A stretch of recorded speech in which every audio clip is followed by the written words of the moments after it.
So it's a great pleasure to talk to you, Vittorio. May I call you Vittorio? Please. Um, when and where were you born? I was born in Genoa, in Italy, in 1923. Right. And tell me, some people like to go back to their grandparents or even great-grandparents. Tell me something about your antecedents. There is nothing, I think, much remarkable to tell about them. They were very modest people, culturally modest. They all belonged to the Jewish tribe from Piedmont, which is a fairly small tribe. It's only a couple of thousand people nowadays, perhaps 5,000, but less than that. And there are, some of them have been extraordinarily distinguished. There are 3 Nobel Prizes among those, for example. But in my family, there is nothing particularly remarkable to tell. But there is one small exception, which is maybe amusing. My grandfather was born in a ghetto, because he was born in 1860 or 65 in the Pope States. And in the Pope State, the Jewish were not allowed to live elsewhere. So he emancipated only when he was a child, in 1870, when Rome was taken over by Piedmont, in the beginning of the Italian state. And he then went to school, and one day, I was told, a school teacher, I should say, made the comment that to my grandfather's ears sounded anti-Semitic. And he took the ink bottle and threw it to his face. And as a consequence of that, he was expelled from the whole educational system in Italy, and he had to emigrate to Argentina. And it's an anecdotic fact which has profound consequences on my life. That's why I mentioned that. And on the other side, my mother's grandmother, on the maternal side, this grandfather's wife, of course, belonged to a fairly distinguished Jewish family also in Piedmont, cultivated. I mean, she studied as a schoolmaster. Now, for a Jewish girl in 1880 to be a schoolmaster was a very high degree, I think even in this country. Okay. And then the family's prosperity was based upon silk. And there was a famous disease in the silkworm. You probably heard of that, by 1885 or something like that. And it meant to the ruin of the family. I mean, bankruptcy and so on. And they also emigrated to Argentina. And that was my American side of the family, which has, I'll tell you, a profound influence on my future, my fate. Because in 1938, when the anti-Semitic policy started in Italy, the first thing my father did was to decide that the whole family would move to Argentina, of course. My mother was born there. And that's why I'm saying, I mean, it's a very important fact, which makes all the difference from me and Primo Levi, for example. Yes. Well, you mentioned Primo Levi, and I gather he was some relative of yours? Yes. Well, I like and dislike to talk about Primo Levi. I was a close friend of him. I loved him very much. But he became such a famous character, then I have the feeling that I'm using his flag. You know? Well, I'm going to say a few facts. Just a few facts. Yes. His mother and my father were first cousins, exactly the same age, 2 big families, and they grew up together. And they have been very close to each other until the very end of their lives. And I knew him when I was a child. And I used to go to Torino, where my family had its roots in Torino, not in Genoa, for a few weeks just before schools opened, in September usually. And I would go and play with him.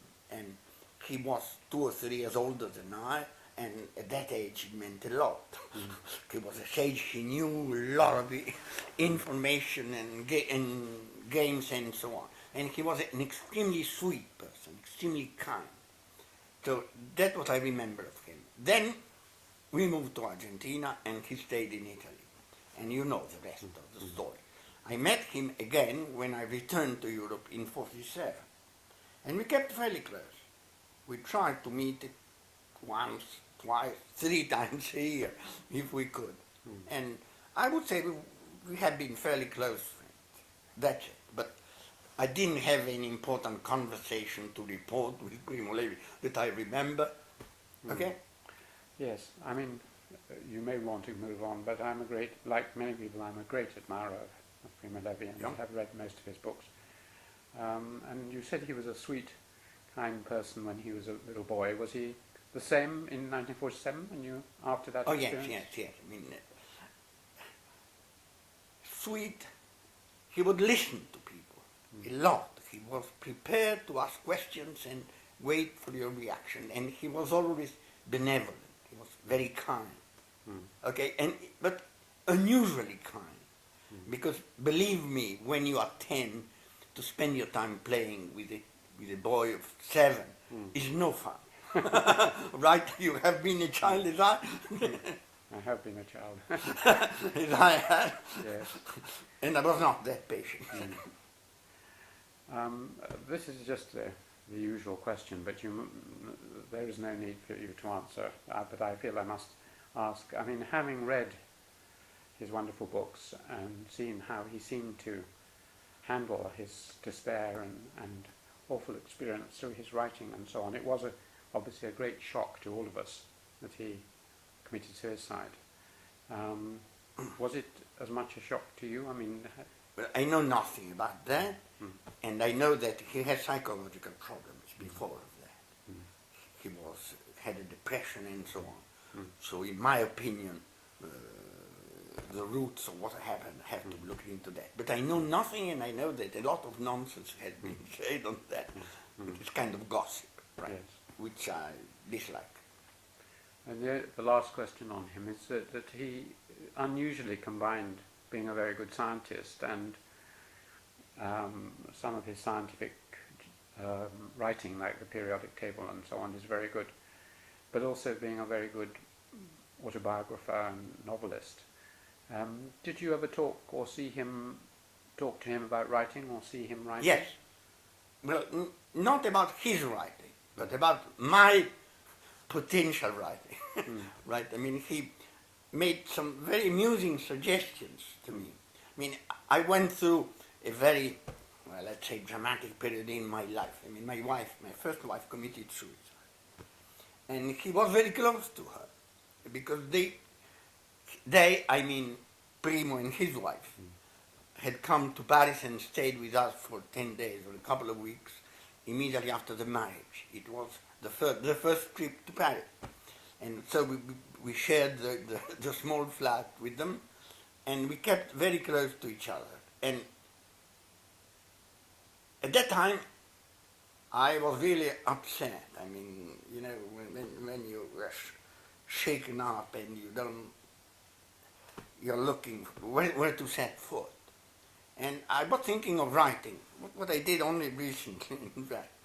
And the problem was, as you may guess, as an anthropologist, the language. Because my mother language has been the Italian throughout my life.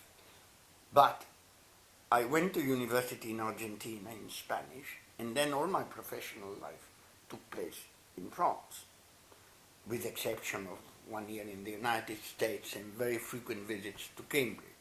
So the point, when I take a pen or a word processor to write something, is in which language I'm going to write it. And he had a very amusing idea. He said, why don't you write in many languages? He said, go on.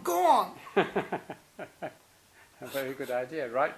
Depending on the kind of writing and the mood, you write in a different language. Yes, but the point was, then you'll see. You will read again. But don't worry about the language. That was his point. Very, very sound And advice. I thought it amusing. Yes, indeed. Well, let's come back to you. Were any of your grandparents influential on you? Not well, yes and no. Not intellectually. My grandmother lived with us, very near to us, not in our flat. And she moved back to Argentina with us when we went to Argentina. And she was a very energetic woman. So we were all scared of her. But I loved her, but in that sense, but not elsewhere. And my father's father was a very sweet man, but he had very little influence on me. My father had a very strong influence. Tell me about your father. Well, my father is one of those people whose life was cut by the First World War. I mean, he was drafted when he was 19, and he left the army, he was 24. And the family was fairly poor.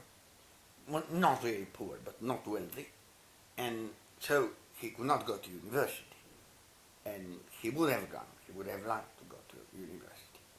And he was a highly cultivated man, but especially he has very strong and firm political opinions.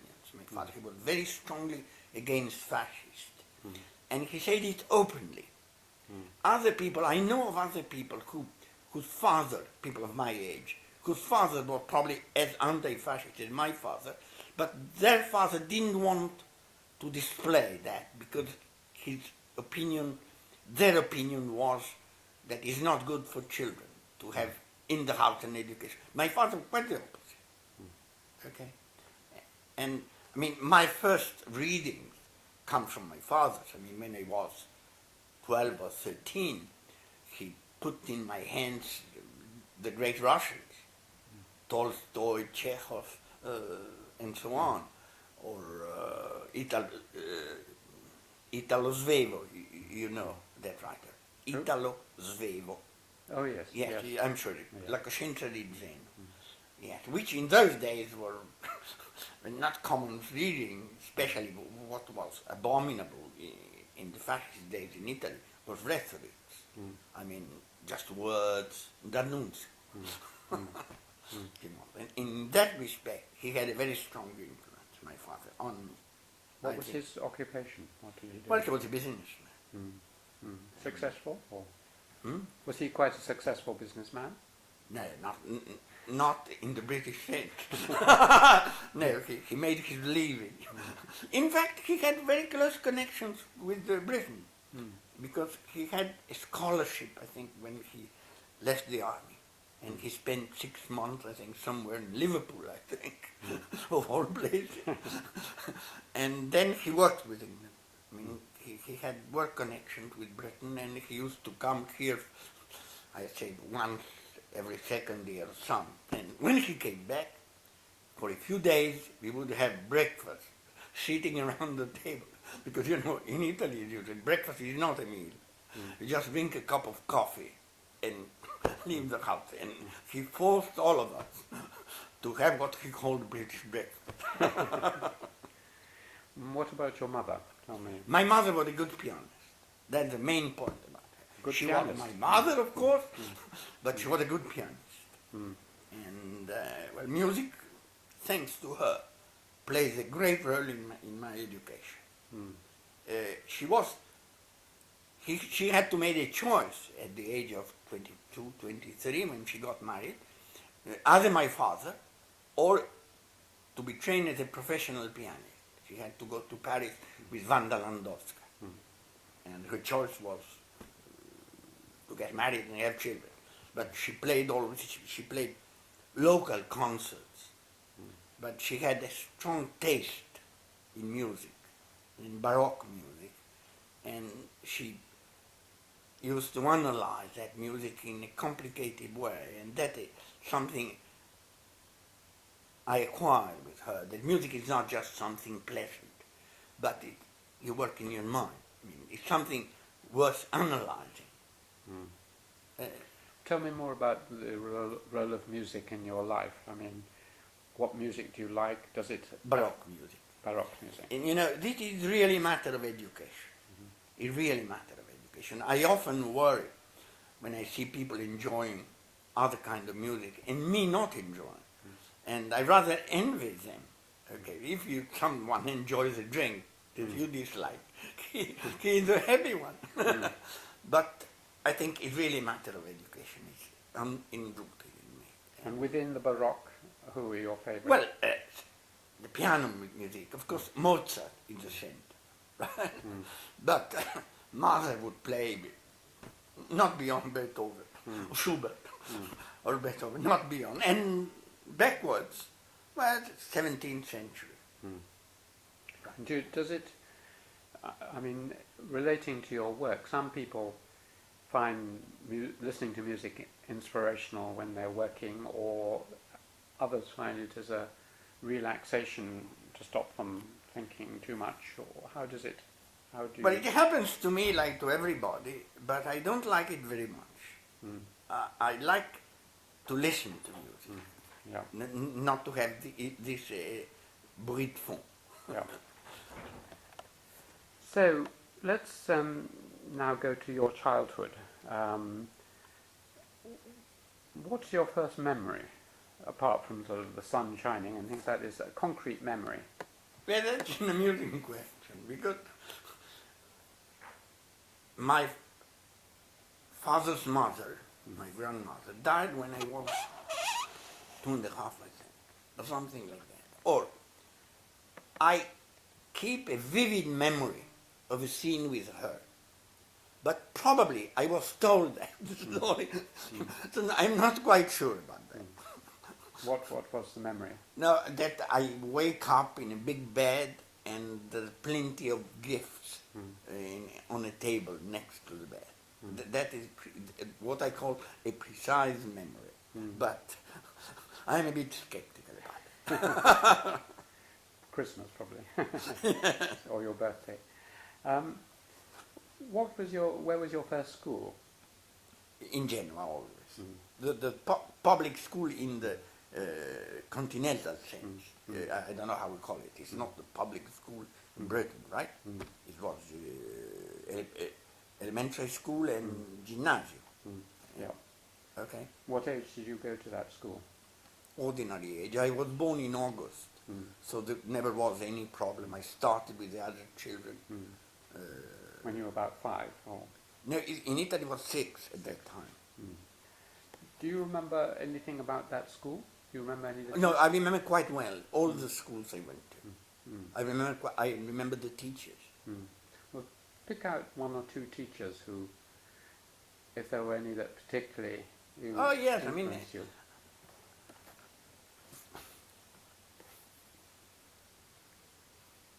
As a consequence of my father's strong opinion that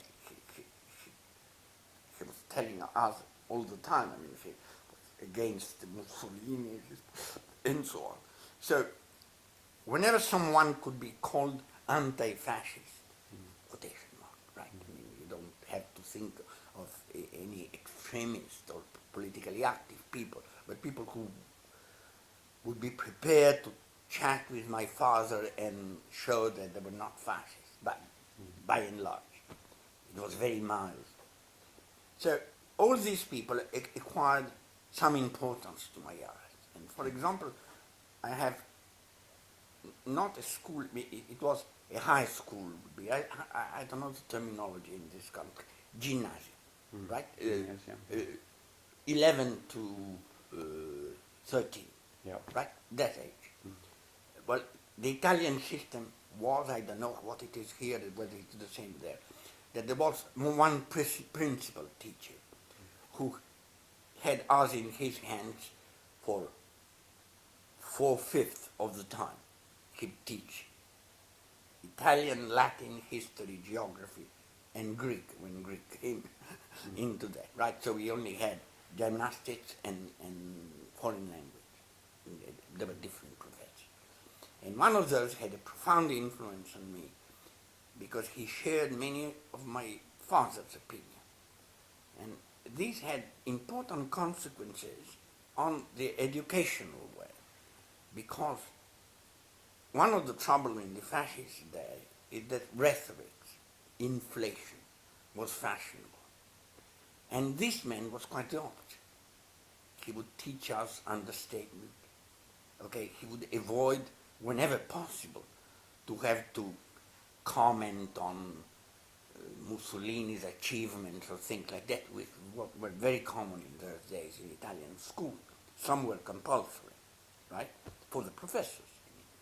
Something else, you know that all the children in Italian schools were members of the fascist party. This was compulsory. It's like Hitler Jugend. And so one of the good things to do was to have weapons, arms, and the teacher teaching you how to unload, shoot, not shoot, you wouldn't shoot in the classroom. Okay, and my professor hated it. Like my father, I mean, they were the same age, and they went through the war the same way. They were officers during the war, and they hated the war. My father hated, and he hated weapons, for example. He never allowed us to play with, very common to children, right? To boom, boom, boom. And that's something my father never allowed us to do. So this man, Professor Penno, that's his name, I'm very pleased to pronounce it, left a profound trace on my education, in my memory of my education, because you never know. And quite the opposite. I have some other very ordinary professors, technically probably were just as competent, but no, I didn't like them, and even now, they did. But there is something else which may amuse you, that this was at the very first beginning, probably in first or second year or elementary school. I was 6 or 7. And I had a teacher, was a lady, a woman, and she was very thin, very old. She may have been 35, right?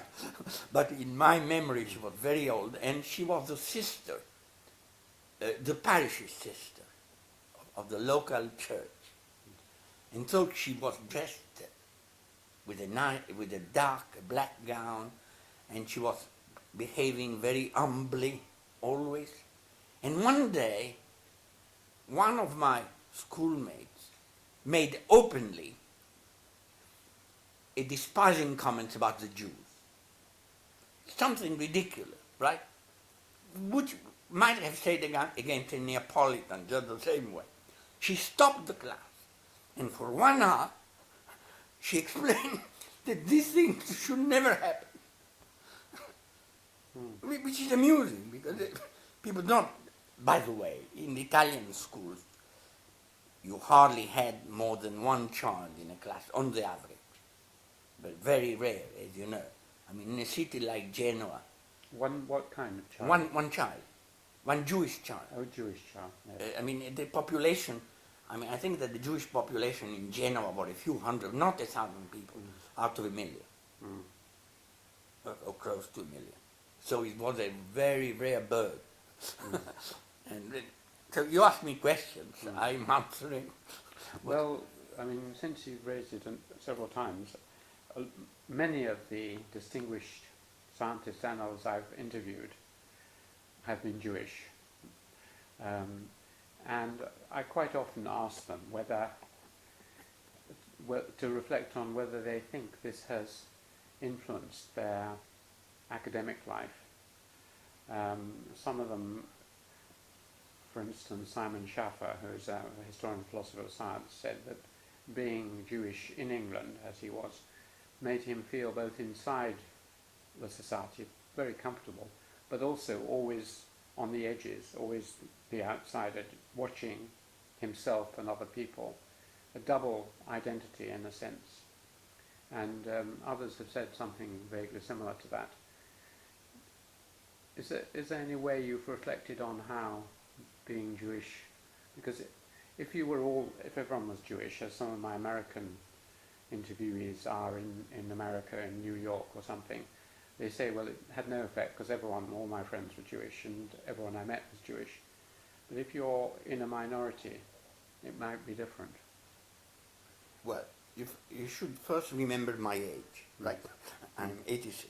Mhm. So, in my young days, emancipation of the Jews, the ghetto, in other words, was not very far. Okay, my grandparents had all been born in ghettos. So that's something you must keep in mind. Then you should not forget Hitler and the Nazis, unfortunately. And that had a great effect on us. I mean, my wife, she's my second wife, were both Jewish, but none of my children, wife or husband, are Jewish anymore. I mean, these things, probably it would have disappeared with me, with my wife, with my father. I mean, my father's wife, my grandmother, was Jewish also, and my father was. But my father was trying to get away.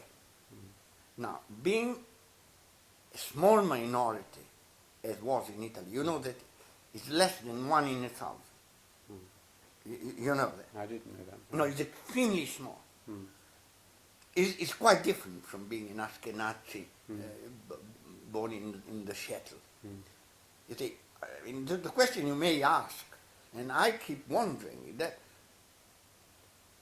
what happened to those people? Why did they remain Jew? You know that many distinguished Italians were Jewish by, Da Ponte, little Mozart librettist, were Jewish, was born as a Jew. You probably don't know that. Okay, but many others. And in that, there was a very strong pressure of assimilation in Italy, because the Jew didn't look like Jews, as in Poland, for example. They didn't speak any other language but Italian. The only difference was a religion. Now, there was a big pressure on the side of the Catholic Church to convert the Jews and to move them away of the ghetto. There is in Venice ghetto, there is a stone, a very interesting stone to my eyes. It's 17th century, and is signed by the Archbishop, which reminds the Jews who have converted that they are not allowed to get into the ghetto again. So what happened? It happened that a part of the population, and the stubborn part of the population, remained Jews for reasons of their own, right? And others just melted into it, and in one generation they would disappear, all the Jewish elements. Now, if you select even rabbits on the basis of stubbornness, you get peculiar people. So it's something which, in Italy at least, should be kept in mind. I mean, in my days, perhaps 20 or 30% of the university professors were Jewish in Italy. Now it's much less. But you see, instead of 1,000th of the population. So it's not that surprising after all. And this happened to other people as well. I mean, the Armenians, for example, behave that way. Or the Genoese when they go abroad. Well, I mean, that very high proportion of professors, as you mentioned, I mean, people like Aaron Klug and but I was talking about the Italian. Yes, university. but in Cambridge, very high proportion of the successful scientists are Jewish. I just interviewed Eric Hobsbawm, for example, the historian, and he was talking about this. This answers the question. I mean, there was no religious side to your upbringing. In other words, you weren't bar mitzvahed or went to celebrated the Jewish festivals or anything. No. No, my father's mother, my grandmother, was slightly fanatical. She was extremely religious, and she was a strong woman. I hardly met her. I would say I didn't meet her. And my father resented very much. He didn't like me.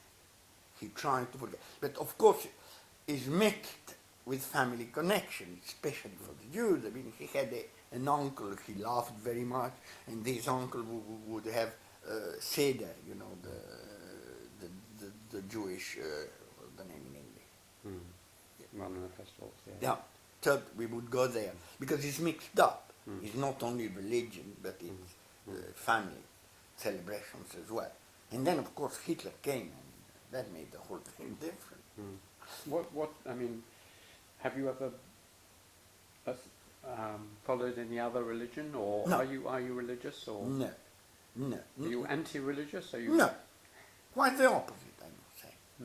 You're sympathetic, but not a believer. I don't believe in the church. No, But you don't. I don't know if you know, but there have been a number of English scientists like Richard Dawkins who've argued that science disproves religion, and that we should try and destroy religion because it's all irrational and unacceptable and causes a lot of trouble. So there are some scientists who feel, after Darwin, who know it's intolerable to be religious. You don't feel that? I don't have any feeling. In society, we are not that rational after all. I mean, and sometimes to keep a part of faith in your life, I think is very important. And I remember Francis Crick. I was told, because I didn't listen to it. I was a very good friend of him, that he was interviewed by the BBC, and someone asked him, do you believe in religion? And he said, oh my God, no. I was told that story. Just to finish with the school period, were there any activities you did as a child or in a little later which you were really passionate about? I mean, Yes. Mountaineering. Mountaineering. Climbing mountains. My father loved it. He took us along, and throughout my life, I mean, some 15 years ago I had to stop.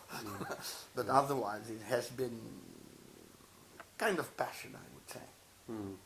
And that often relates to being outdoors and walking and natural history and things like that. Did you collect? No. Or watch birds or nothing? Not really, no. Just I think it's physical effort and the beauty, of course. Did you play games? Were you a good games player? Games, sports? No, not really. No. Well, I used to swim when I was a boy, but I never was an athletic kind of person. No. And did you play, when we talked about music, I didn't ask you whether you played an instrument? No. In fact, I think it was my mother. She knew that in order to enjoy music, you have to put an enormous effort into it. And since she gave piano lessons, she knew from first-hand experience that most of the time it's wasted. And so she did not really make a great effort. I mean, I was going to play violin on one occasion. I began taking violin. Then I had a very serious disease which kept me up for 6 months. And at the end of that story, violin was gone. You must have been, about 16 when you went to Argentina? 15. 15. Yeah. So the end of your schooling was in Argentina? Yes. And then you went on to university, or? Yes, I got a university degree in Argentina. In what subject? Mechanical engineer. Oh. Well, there was not much choice, I must say. I mean, there was a kind of physics in a loose way, but it was not organized. Were there any people, either your contemporaries or teachers, who inspired you or at that stage? Yes. I mean, there was an Italian, it was Levialdi, not known, who I started working with him in laboratory. And then, Argentina, well, it's a very interesting country. You had a Nobel Prize winner here born in Argentina. You know that. And so in those days, it was my contemporary. They were very bright. Who was this? It doesn't matter. Memory in my... no, but it will come. He's a scientist. Okay. Yes. A colleague of mine, Claude. Right. MRC, Laboratory of Molecular Biology. Yes. Perutz? Not Perutz. No. Perutz was from Vienna. Okay. Well, we'll come back to him, but Yeah. You must have switched from mechanical engineering into life sciences at some point. If you want, I lived America in the wrong way, in the sense that I went there, I belonged to an Italian family, and the feeling in the family was that culturally we were superior, that those people were indigenous people, okay? You see what I mean? They did not deserve much attention. And that was not only wrong, but totally stupid, because you probably realize that Buenos Aires is a city which created one of the interesting cultures of our days, much more than Paris, by the way. I hope your Parisian friends are watching this. Well, okay, I mean, it's something extremely original that came out of Argentina. And among those people, many are scientists, are very bright. One of those I just tried to mention. Yeah. But I'm coming from Oxford with Altman. Simon Altman is, again, in Argentina, many in this country, but many throughout the world. And only too late I realized that I should have learned more in Argentina. I should have made better friends in trying to take roots. But what happened is that we didn't see any possible future in Argentina if you wanted to do science. And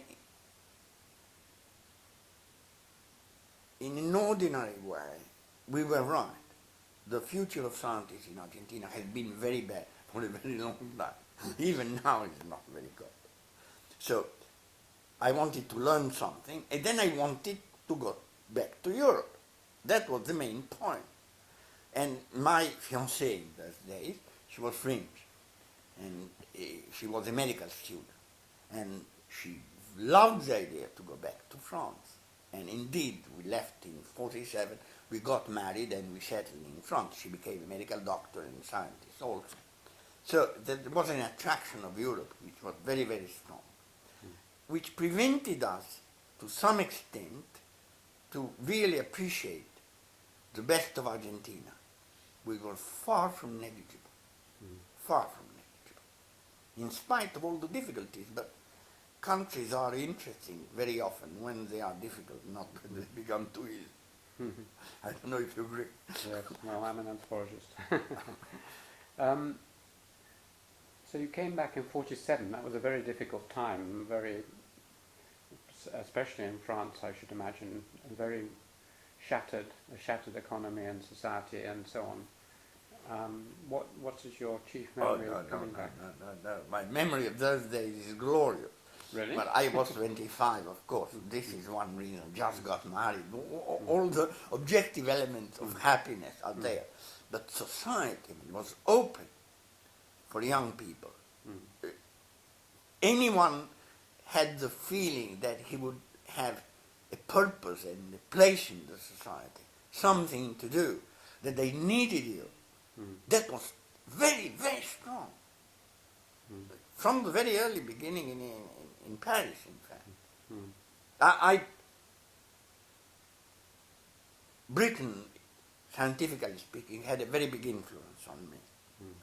So I used to come very often to England, mostly England. And sometimes, a couple of times I went to Scotland. And of course, from the practical viewpoint, life was much more difficult in England than in France. Because practically black market had become a grey market. So yes, there was rationing, but it was not really serious. In France? In France. But in England, my goodness, it has been strong until the early 50s. I remember coming here, had the horrible breakfast with sausages, I don't know what they had in. Whale meat. But no, it was really difficult, no heating and so on. I mean, a feeling of... But this was not depressing by any means. stimulated us, rather. So, I mean, our happy society now, easygoing and so on, is depressing for young people. Very difficult to find your place, and it was not then. What did you come back to do? Because Science. were you doing? Did you do a doctorate or Yes, in Paris. in Paris on what was the subject? Crystallography. Crystallography. Yep. Oh, so you're beginning to move across from mechanical engineering. Well, I say mechanical engineering because it's like a funny dress, right? But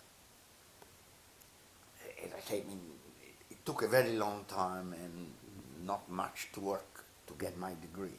So I had plenty of time to read what I wanted, and I tried to learn some physics, mathematics, and so on. So I didn't have any feeling of being misplaced in Paris. I went to the lab and I did my work. I had to learn something, yeah. But I mean, it was not worse. And you know, nowadays education gets extremely specialized. You can get special courses in anything, even in anthropology, I guess. Okay. But many of the people who have been pioneers in those days were self-made men. Very often. You know, many of the molecular biologists, that's particularly true in America, are chemists and physicists who worked for the atomic bomb. And they decided, as the war ended, they didn't want to go there anymore, to deal with something else. So they were not trained in the university to be molecular biologists. And that's probably the way molecular biology or biology became molecular. It was made by people who were not biologists, basically. Very interesting.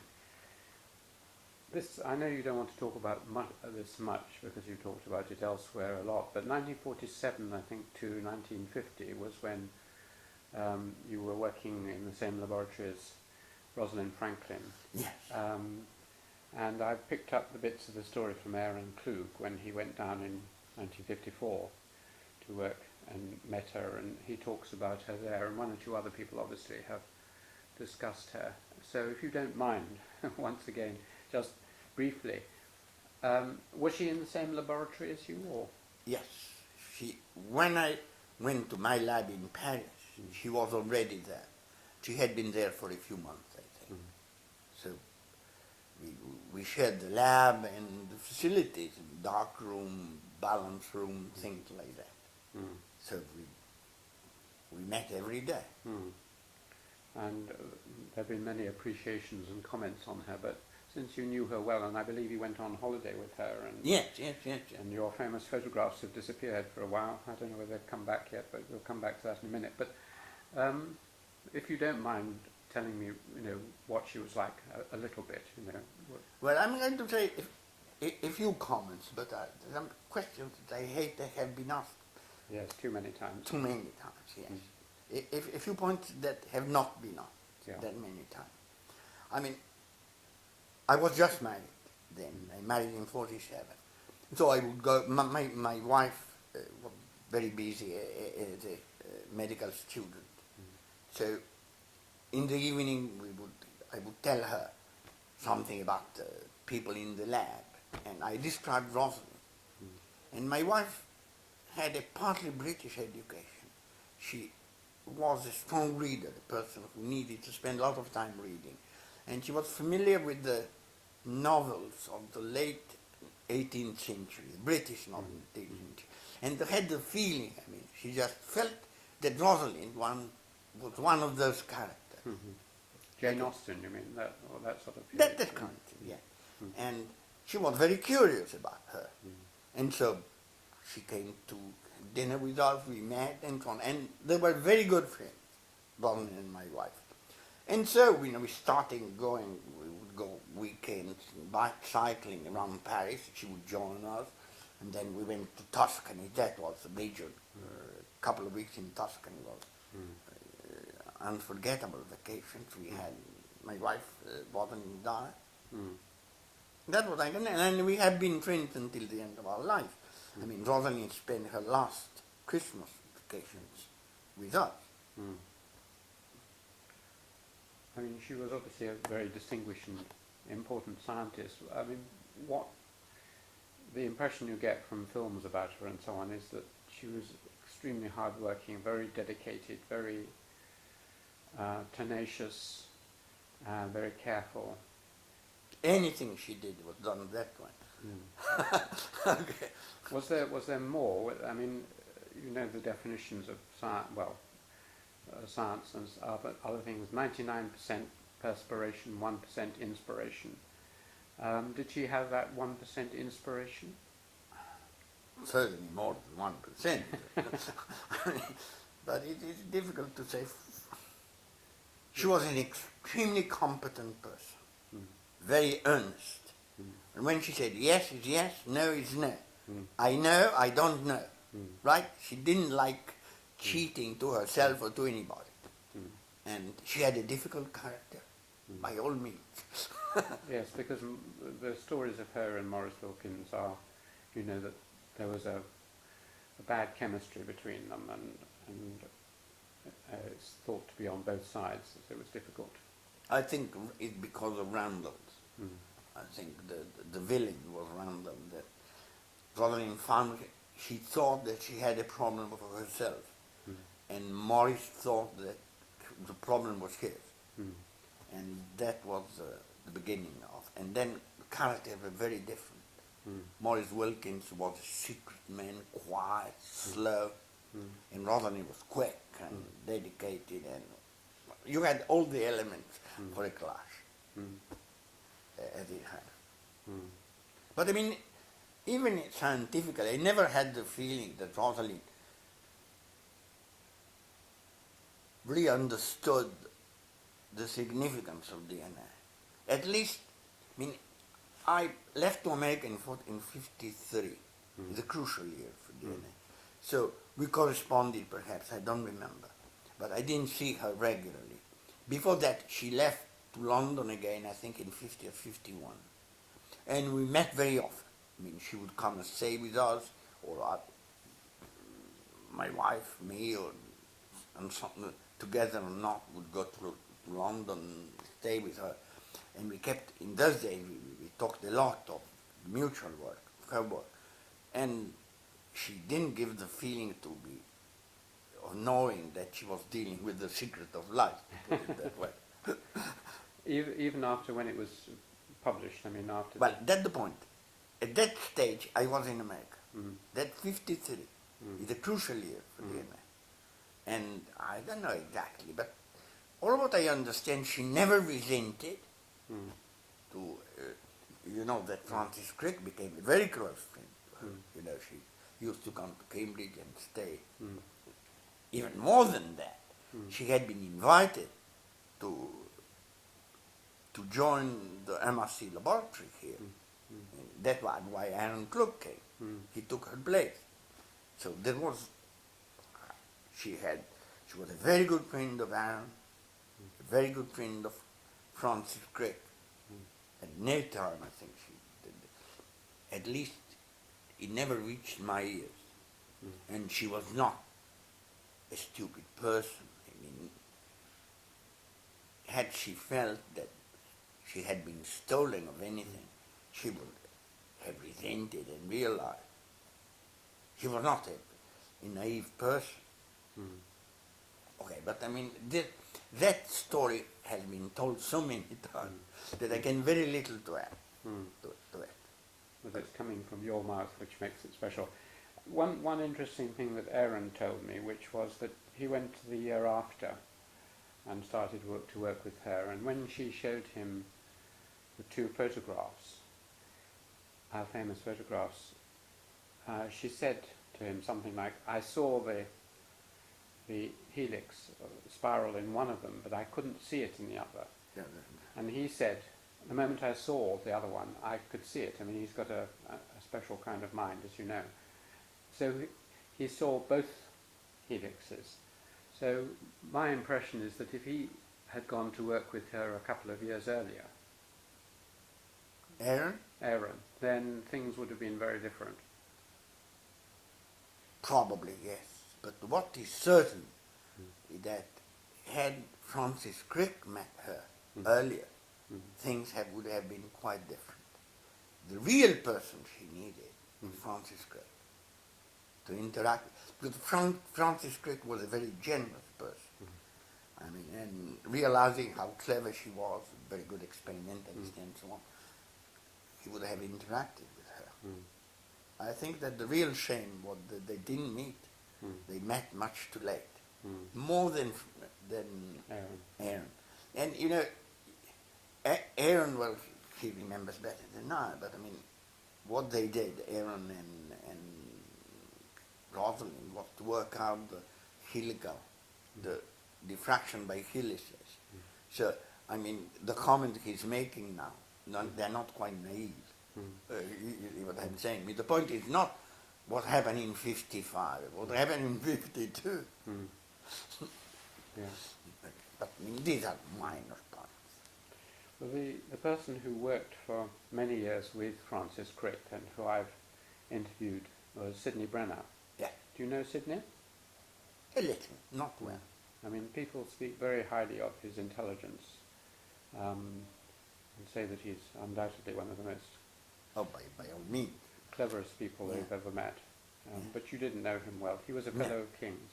No, I met him rather often, but not really well. Not like Aaron Klug or Francis Crick. What about Jim Watson? Did you meet him? Very little, yes.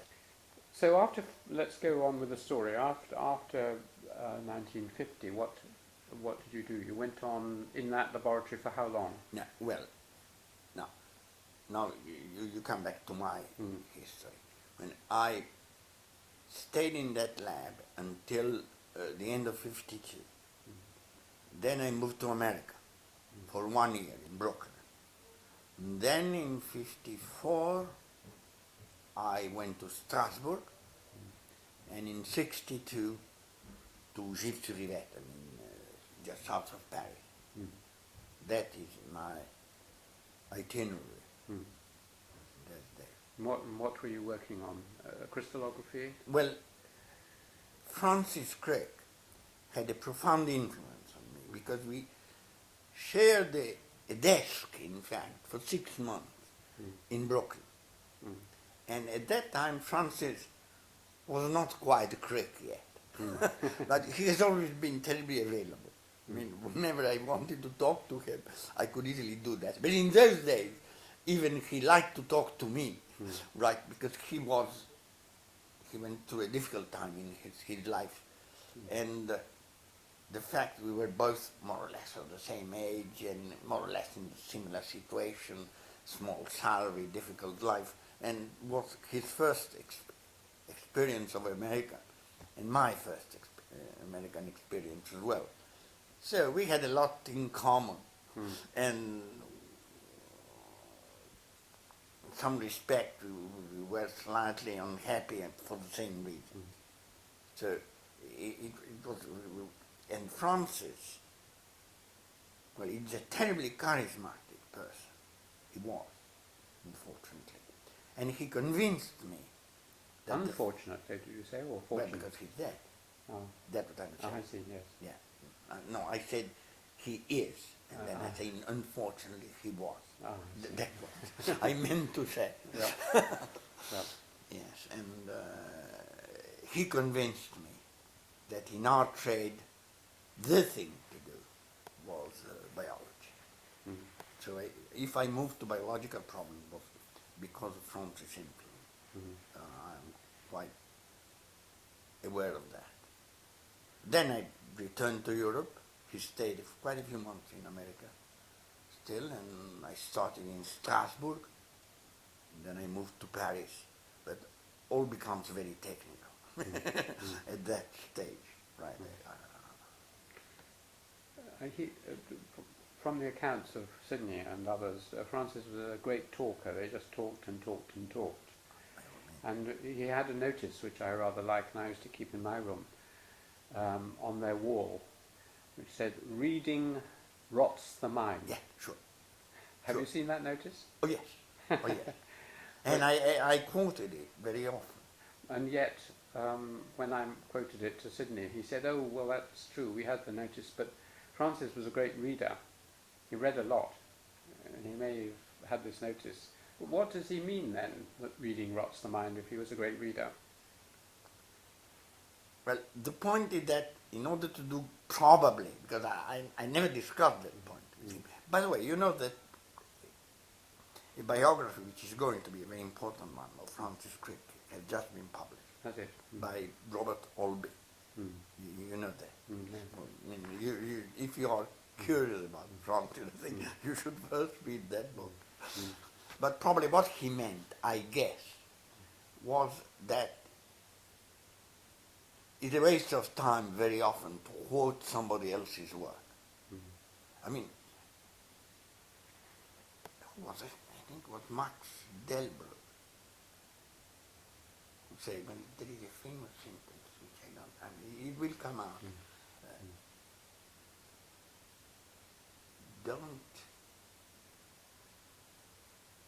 Don't confuse me with facts. That's very amusing Yes. comment. It reminds me of my favourite quotable scientist is, of course, Einstein, and one of his many wonderful quotations was, "If the facts disagree with my theories, I change the facts."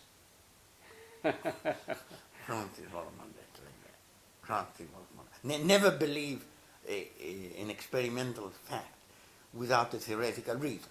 That was one of his sentences. Mm. Well known. This is He one said- of Francis's. Yeah, Francis, yeah. Mm. Yes. Mm.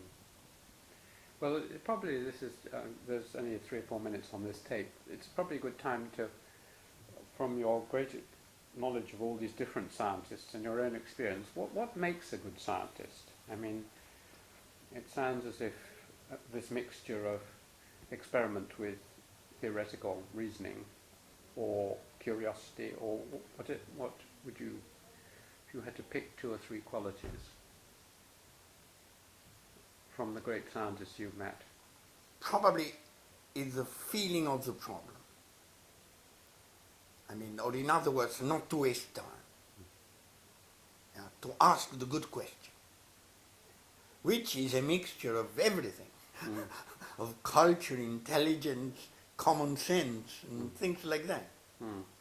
It's very difficult, but it's more or less what I have in mind. Mm. People whose questions turn out to be essential. Mm. Turn out.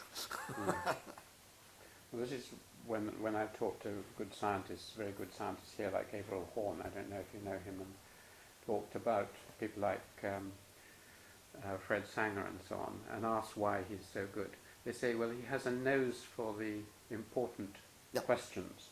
I mean, in Sanger case, it's very typical. Mm. He just knows where. Yeah, sure.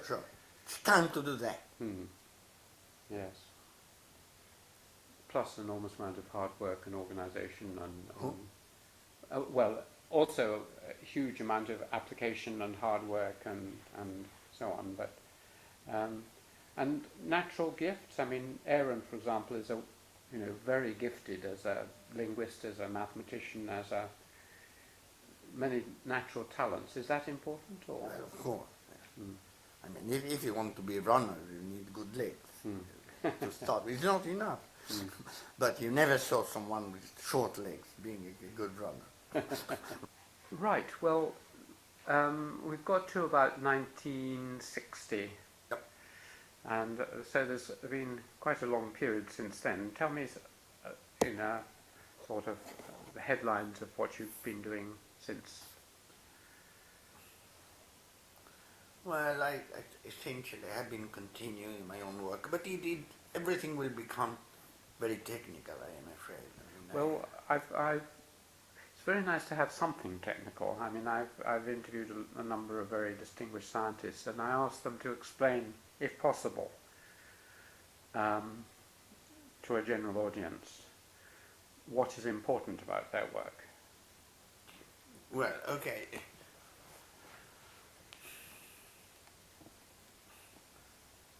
France and the French civilization had a strong effect on my career. and probably not a very positive one. I think that I would have been probably much happier in this country.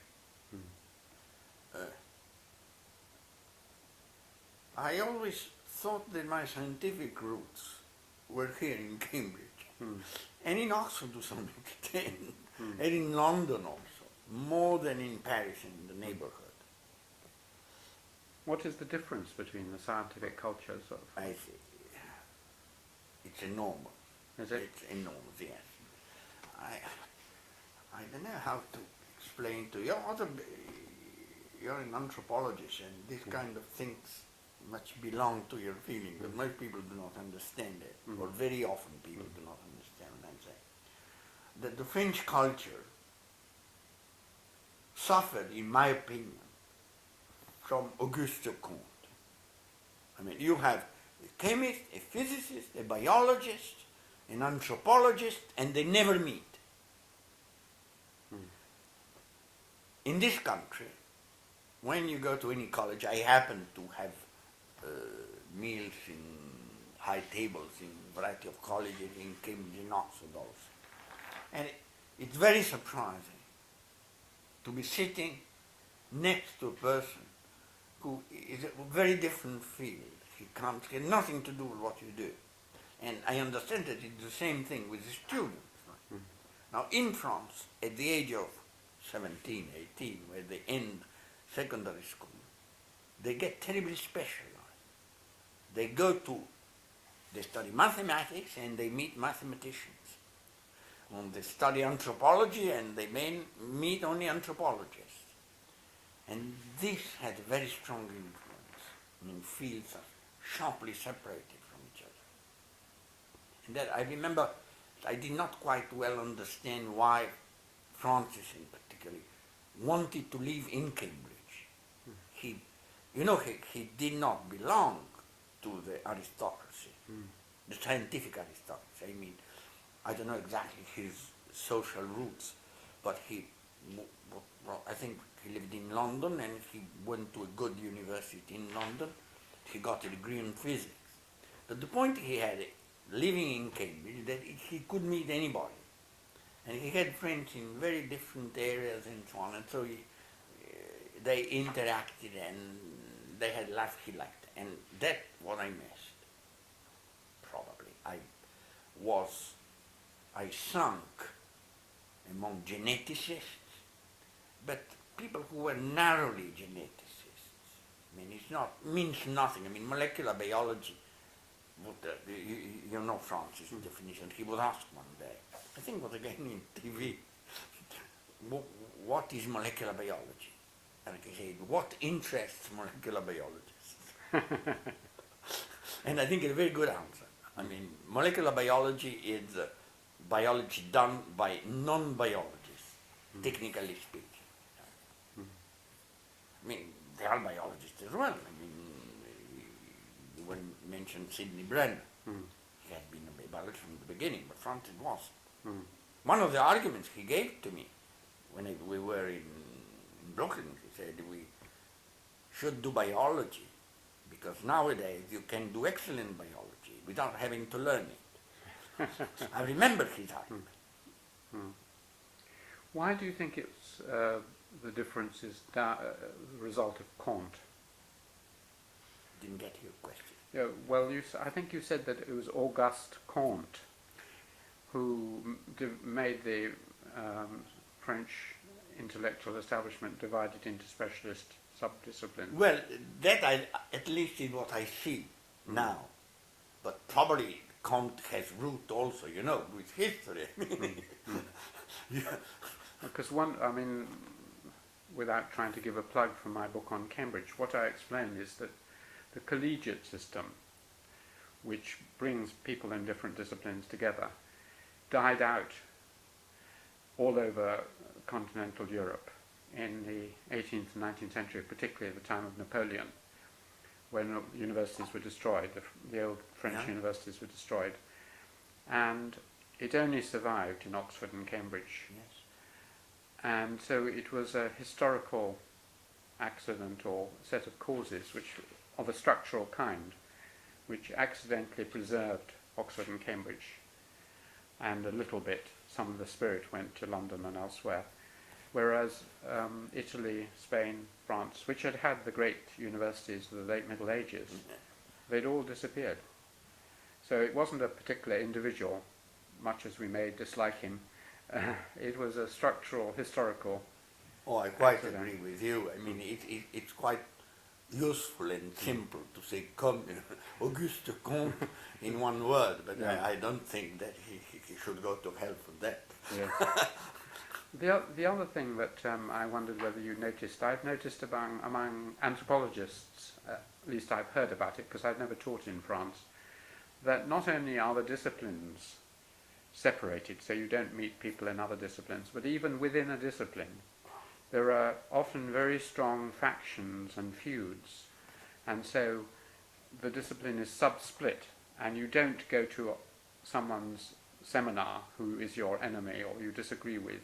Your students are told not to go and follow someone else, so you have rival groupings even within a small discipline. Well, Is that the case? I don't know about that. Of course, you have unpleasant societies in all countries. I don't think that everything is very pleasant here. I don't think, for example, that biology would have become molecular as it did without Bernal. I mean, Bernal's role has been decisive in this country, and in Cambridge more particularly. Did you know him at all? Well, I've met him a few times. I wouldn't say that I knew him well, but I've met him, yes. There are many people who have met him who are still alive. What was he like? He was a pretty forceful character, wasn't he? By all means. You know, he was a very quiet man, but well, it's hard to tell. I mean, in any event, I mean, I don't think that what is important he was like it, but it was what ideas he had in mind. I mean, it's a very clear idea that most of science, most of physical sciences, natural sciences, I should say, is structure. That's what came out of his mind, his very strong influence. And it has been decisive. I don't think that biology would be as molecular as it is today without Bernal. Because things are not that logical. I mean, some people, especially students in universities, learn biology as if it is straight way, going from one place and leading to another, starting from one place and going to another. It's not like that. At one time, someone decided that it should go in that direction. Someone was followed, sometimes not. But in this case, that good biology was physical structure was not trivial, not at all. And this was Bernal. His influence has been terrific. And what's peculiar about him, and I think because of his political positions, that he's not a Nobel Prize, for example, and I think even the establishment in this country had mixed feelings. I understand. Yeah, I think so. And his lab, especially his last lab in London, what college, I don't remember, was Rosalind went to. Well, he had different departments, and the people who worked with him in those days were not particularly distinguished. I mean, his very distinguished co-worker was Dorothy Hodgkin, of course. Was Dorothy Hodgkin. Oh yes, yes. Yes, that was Did you know her? Yeah. What was she? Fairly well. Was she I spent 1 week, I think, in her house. in Oxford, or was it? In Oxford. But there is one of the best biographies about scientists, about Dorothy Hodgkin, written by her name, Jean, I don't remember. It's a lady from Cambridge, I think. She's a writer. I read the autobiography of Alan Hodgkin, which was interesting. He worked with Huxley. Oh yes, I knew him. I interviewed Huxley as well. Yes, I watched that one. Because that's very amusing. Everyone talks about molecular biology, even in the newspapers, and rightly so, because the consequences of molecular biology are tremendous. I mean, in medicine, in many, many things. But in fact, from the intellectual viewpoint, I think that the real breakthrough, which took place in Cambridge also, is the electrophysiological mechanism done by Hodgkins and Huxley. About the same time, I think 51, 52. Yes, it was. It's a remarkable piece of work, far-reaching, extremely, it's a profound piece of work. It's something like Darwin, if you want. It really, to have the courage of building a theory. Molecular biology is a chemical approach. Tell me about Sanger. That's the kind of approach, right? You express biology in chemical way, but it's not a very subtle language. And it became a technique as it was. Right? But this kind of thing will be off the record. Well, we'll decide which bits you don't want. We'll send you a copy of it, because that all sounds quite, well, very interesting and also not very contentious, but maybe it is. No, well, We'll see. But you started by saying that France, in some ways you wished you'd spent your intellectual life in England rather than France, but the question behind that was, what, if you had to sum up for your grandchildren, shall we say, what has been the importance of your work in ordinary language? What is the question you have been asking, questions you've been asking? well, I have been lucky. My father always said that. I never got paid for searching, but for finding.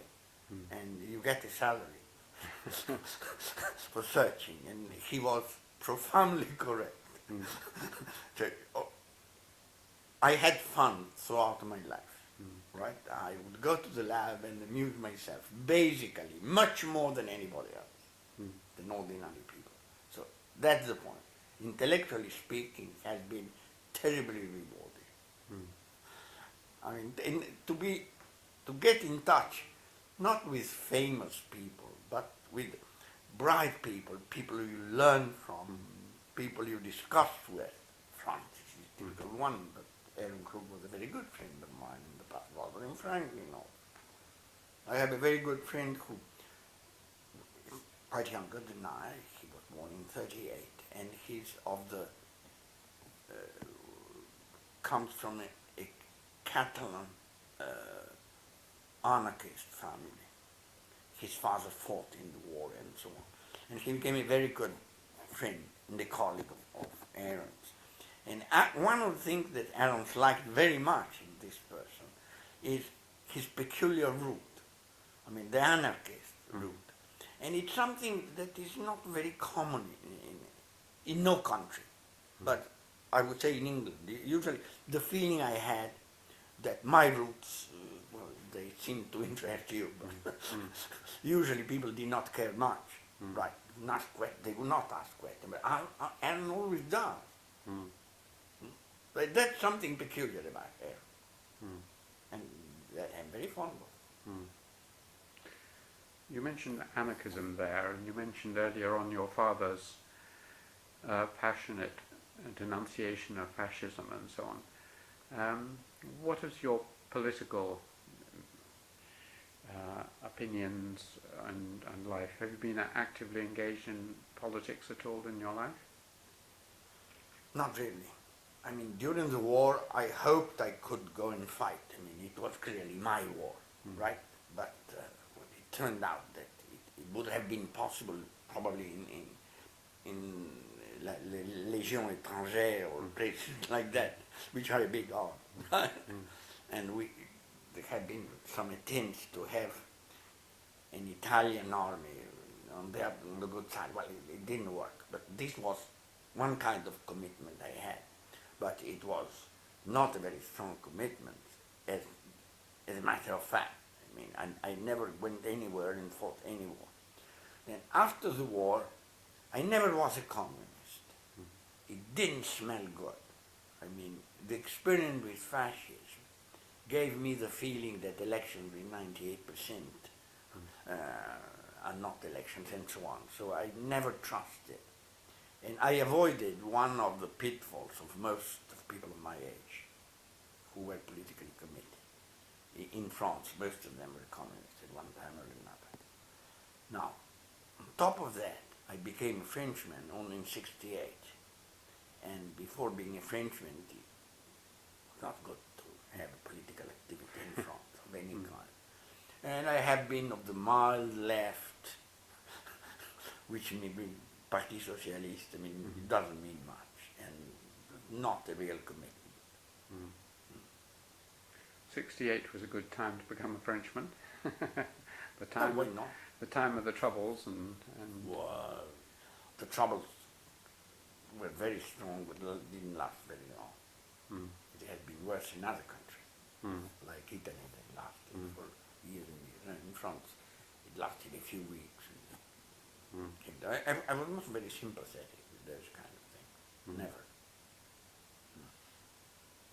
Well, we've covered many things, but I'm always aware that there's probably something important, many important things, but one or two things that you'd like to have said that I didn't ask you about. Is there anything that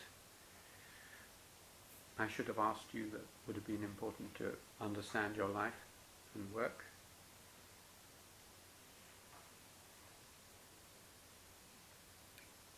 I haven't asked you about... Probably, let's say that circumstances played an immense role.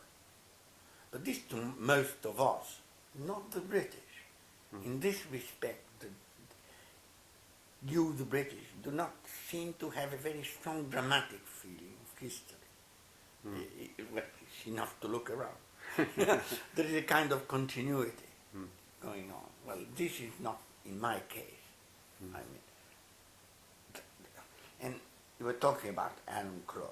I mean, if you look at his folks, I mean, the family where he lived, the chances to survive the war were 1 in 100,000 or something like that. Most of the people, of the Jewish people from Lithuania, were swept away completely.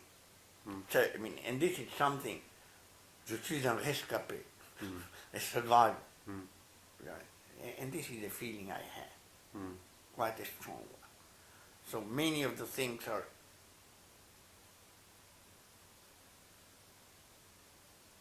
I didn't gain much, I didn't earn, it's not my merit, it's chance more than anything else. Let's put it that way. Okay? What I did because I had the chance to be allowed to do it. Right? Yes. Well, a lot of the people I've interviewed, not on the sort of national scale of disasters and atrocities, but on small scale, many of the good scientists, particularly biologists, people like Michael Bate and so on, kept saying, and then there was the fortunate chance, then I was lucky to meet so-and-so, then I was lucky to go to America. It was all chances. It's clear. I mean, I had the chance to go to Argentina. Well, it was a logical chance because of the story of my grandpa. All right, so happened. And then after the war, I had the chance to go to France. I could have gone to America. By the way, I had applied for a scholarship and I got it, but too late. So I didn't go to America. Now, what would have happened to me in America? Who knows? No. I went to France at the right time. They needed young people, I would say. It's an open society immediately after the war. And I had quite a good career. I do not complain. I had all the chances, the opportunities, and so on. So, and I did not belong to any family. I mean, I was not doomed to. Never. Never trapped. No, but trapped in them. I would say doomed to. I mean, Darwin was not my great-grandfather, like some of the people that you interviewed. Right. Yes. Just the last question, which is, if you were advising a young PhD student scientist, actually I haven't asked you about whether you have done much teaching. Do you have to do teaching? Yeah, this is one of the regrets of my life. Because, you know, in France, you had to be a Frenchman to be a teacher. In those days. Not anymore. Right? So, without being a Frenchman, I could not become a university teacher. Good heavens. It was like that. But it changed in 69 or 70. And then it was a bit too late. I tried, but the condition was not good. I had no reason to do that. And I regret that. Because one of the strengths of the system here, I think, is, as many people have said, is that certainly at one stage in your life you have to lecture, you have to do undergraduate supervision teaching and so on. And many people find this stressful and tiring, but very stimulating too, having good students. I think that Aaron, for example, liked it. Yes, he did. And I know that Francis Crick hated it, and he never did. He was not a member of any college. He avoided it.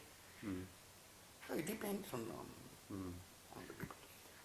So the last question was, if you were advising a PhD student or a young scientist starting out, what advice would you give them?